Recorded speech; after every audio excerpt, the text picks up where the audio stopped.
বর্তমানে পৃথিবীর অধিকাংশ দেশ বললেও হয়তো ভুল হবে, প্রায় সব কয়টা দেশ অর্থনৈতিকভাবে খুব কঠিন দিন অতিক্রম করছে। এটাই বাস্তবতা। আপনি পশ্চিমা বিশ্বই বলেন আর আমাদের এই জাতীয় দেশই বলেন, একেবারে উন্নত দেশই বলেন আর সাধারণ মানের দেশই বলেন, আর্থিক অবস্থা কারো ভালো যাচ্ছে না। বিশেষ করে করোনার ধাক্কার পর থেকে, এরপর রাশিয়া ইউক্রেন যুদ্ধ লেগে, এরপর একটার পর একটা তো ইস্যু চলতেই থাকে। দুনিয়ার কেউই আর্থিকভাবে ভালো নাই। তো এখন মনে করেন বাংলাদেশও আমরা যারা আছি আর্থিকভাবে কে কেমন আছি এটা তো বলে দেওয়ার বিষয় না। যাদের 2 নম্বর ইনকাম নাই তারা ভালো মতোই জানে আর্থিকভাবে বাংলাদেশের মানুষের এক একটা দিন কিভাবে যাচ্ছে। আপনি এখন জিজ্ঞাসা করেন যে ভাই এই যে অর্থনৈতিকভাবে আমরা যে একটা মন্দার দ্বারপ্রান্তে এসে উপনীত হয়েছি, এখান থেকে উত্তরণের পথ কি, উত্তরণের উপায় কি, এগুলোর জবাব দেওয়ার জন্য বড় বড় টাকলা বুদ্ধিজীবীরা দেশের মধ্যে বসে আছে। ওদের কাছে এক একটা সমস্যার হাজার হাজার সমাধান পাওয়া যায়। এই টকশোগুলোর মধ্যে হয় কি, টকমানি কথা, সমানি প্রদর্শন, এই যে কথার ফুলঝুরি ওরা জাতির সামনে প্রদর্শন করে, কি বুঝায়? এক একজন এক এক ফর্মুলা, এক এক রূপরেখা, এক এক পরামর্শ, এক এক টিপস দিতে থাকে। কিন্তু এই কথাটা তো কাউকে বলতে শুনি না যে আল্লাহকে যতদিন নারাজ করে রাখবে অর্থনৈতিকভাবেও পারবে না কখনো পরিপূর্ণ শান্তি আর মুক্তি পেতে। অর্থনীতির ভিত্তি বানাবেন সুদকে, অর্থনীতির ভিত্তি বানাবেন হারামকে, অর্থনীতির ভিত্তি বানাবেন আপনি বিভিন্ন বাতিল মতবাদকে, আর আশা করবেন সুখ আসমান ফুটা হয়ে নাজিল হবে। আরে সুখ দিবেটাকে? আল্লাহর কসম, ইবলিসের হাতে কোনো সুখ নাই, শয়তানের হাতে কোনো সুখ নাই, বাতিলের হাতে কোনো সুখ নাই, তাগুতের হাতে কোনো সুখ নাই। সুখের মালিক আল্লাহ। আল্লাহর থেকে সুখ পেতে চাইলে আগে আল্লাহর রাজি করতে হবে। হ্যাঁ, এখন কেউ যদি আবার বেশি বুঝে বলে না হুজুর আল্লাহরে নারাজ করলে সুখ বেশি আসবে, কিভাবে? আর দুনিয়া সিজনুল মুমিন ওয়া জান্নাতুল কাফির, দুনিয়া মুমিনের জেলখানা, কাফেরের বালাখানা। তো সবাই কাফের হয়ে গেলে না দুনিয়ায় ভালো থাকবে? না রে, শেষ ভালো যার, সব ভালো তার। রব্বুল আলামিন কাফেরদেরকে একটু ঢিল দেন, একটু ছাড় দেন, যেমন কারুনকেও দিয়েছিলেন। এক কারুনকে যেই পরিমাণ মাল দিয়েছে এটা আমাদের পুরো বিবারিয়া সবার মাল জমা করলেও তো এর সমতুল্য হবে না। তো এই যে কারুনকে রব্বুল আলামিন এত মাল দিলেন, সফল তো হতে পারলো না। শুরুতে তাকে দেখে লোকে আফসোস করতো, কোরআনে আছে ফাখারাজা আলা কওমিহি ফি জিনাতি, উৎসবের দিন সে যখন জাতির সামনে ভাব নিয়ে একেবারে সুন্দর কাপড় চোপড় এবং তার বডিগার্ড গুলো নিয়ে সামনে আসতো, ক্বালাল্লাযীনা ইউরিদুনাল হায়াতাদ দুনিয়া, দুনিয়া চায় যারা, আর দুনিয়া চায় না কে রে ভাই? দুনিয়া চায় যারা, তারা বলতে শুরু করে দিত ইয়া লাইতা লানা মিথলা মা উতিয়া কারুন, হায় আমাদেরও যদি ওই পরিমাণ মাল থাকতো যেটা কারুন পেয়েছে। ইন্নাহু লাযু হাজ্জিন আযীম, সে বড় কপালওয়ালা, বড় সৌভাগ্যের অধিকারী। কিন্তু কারুন যখন ধরা খেলো, কেমন ধরা সবাই জানেন, ফাখাসাফনা বিহি ওয়া বিদারিহিল আরদ, আল্লাহ বলেন আমি ওকে ওর বাড়ি সহ ধসিয়ে দিলাম। তাহলে ব্যক্তি না, ওর বাড়ি সহ, ওর রাজপ্রাসাদ অট্টালিকা সহ মাটির নিচে ধসিয়ে দিলাম। ফামা কানা লাহু মিন ফিআতিন ইয়ানসুরুনাহু মিন দুনিল্লাহ, তার আর কোনো বাহিনী ছিল না যারা তাকে আল্লাহর মোকাবেলায় গিয়ে সাহায্য করবে। কারণ আল্লাহ যখন ধরেন, দুনিয়ার কারো ক্ষমতা নাই আল্লাহর পাকড়াও থেকে তাকে এনে মুক্ত করবে। যেমন আল্লাহ নবী সাল্লাল্লাহু আলাইহি সাল্লাম সারা জীবনে একজন মাত্র কাফেরকে নিজের হাতে মেরেছিলেন। ইতিহাস যদি পড়েন কথাটা জানা থাকার কথা।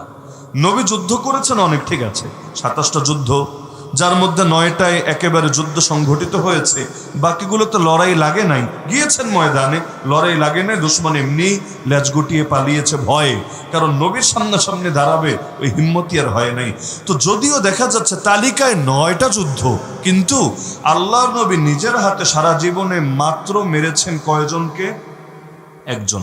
তো কোনজন জানেন? সেই জালেম। আল্লাহ নবী যখন মক্কায় ছিলেন ওই সময় সে এসে একদিন টিটকারি করে বলছে, আরে মুহাম্মদ, আমি আমার ঘোড়াকে ডেইলি বিপুল পরিমাণ খাবার খাওয়াই। কেন জানিস? এই ঘোড়ার পিঠে চড়ে একদিন এসে তোর মাথাটাকেই দেহ থেকে আলাদা করে দেবো। ওই জন্য একেবারে সাহাবীদের সামনে কুরাইশের এক নেতা এসে ডায়লগ মারলো এভাবে প্রকাশ্যে। আল্লাহ নবী সাল্লাল্লাহু আলাইহি ওয়াসাল্লাম ঠান্ডা মাথায় উত্তেজিত না, কোনো ধরনের আলাদা কিছুর বহিঃপ্রকাশও না, স্বাভাবিক একদম ঠান্ডা মাথায় বললেন একটা বাক্য, সিরেফ একটা বাক্য। তবে নবীর বাক্য তো বোঝেন, আসমান জমিন সবগুলোর উপরেই যদি নবীর একটা বাক্য রাখেন, ওই এক বাক্যের ওয়েট নেওয়ার ক্ষমতা কারো নাই। মাজ্জাকাল্লাহু মুলকা, এই পারস্য ধ্বংস হয়েছে নবীর খালি এক বাক্যের বদদোয়া, এক বাক্যের, বেশি কিছু না। নবী চিঠি পাঠিয়েছিলেন, কিন্তু পারস্য সম্রাট চিঠিটাকে ছিঁড়ে টুকরা টুকরা করে ফেলেছে। অপরাধ কি? আরে চিঠি তো আগে পড়বে, পরে গ্রহণ করবে কি করবে না ভিন্ন আলাপ, কিন্তু চিঠি যখন সামনে এসেছে, চিঠির ভাষ্য ছিল এভাবে, আল্লাহ নবীর চিঠির নিয়মে ছিল এটা, প্রথমে থাকতো বিসমিল্লাহির রহমানির রহিম, এরপর থাকতো মিন মুহাম্মাদিন রাসূলিল্লাহ, আল্লাহর রাসূল মুহাম্মদ সাল্লাল্লাহু আলাইহি ওয়াসাল্লামের পক্ষ থেকে প্রেরিত, মানে প্রেরকের নাম আগে, এরপর থাকতো প্রাপকের নাম, মানে যার কাছে চিঠিটা পাঠানো হচ্ছে।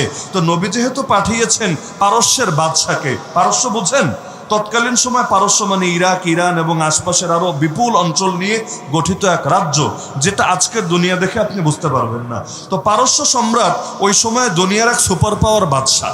আজকে যেমন সুপার পাওয়ার বললে আমেরিকার নাম আসে সবার আগে আপনার মাথায়, তারপর রাশিয়া, চায়নার নামগুলো আসে আপনার মাথায়। তো ওই জামানায় সুপার পাওয়ার বললে লোকে দুইটা দেশকে চিনত, একটার নাম রোম আর একটার নাম পারস্য, একটার নাম রোম আর একটার নাম পারস্য।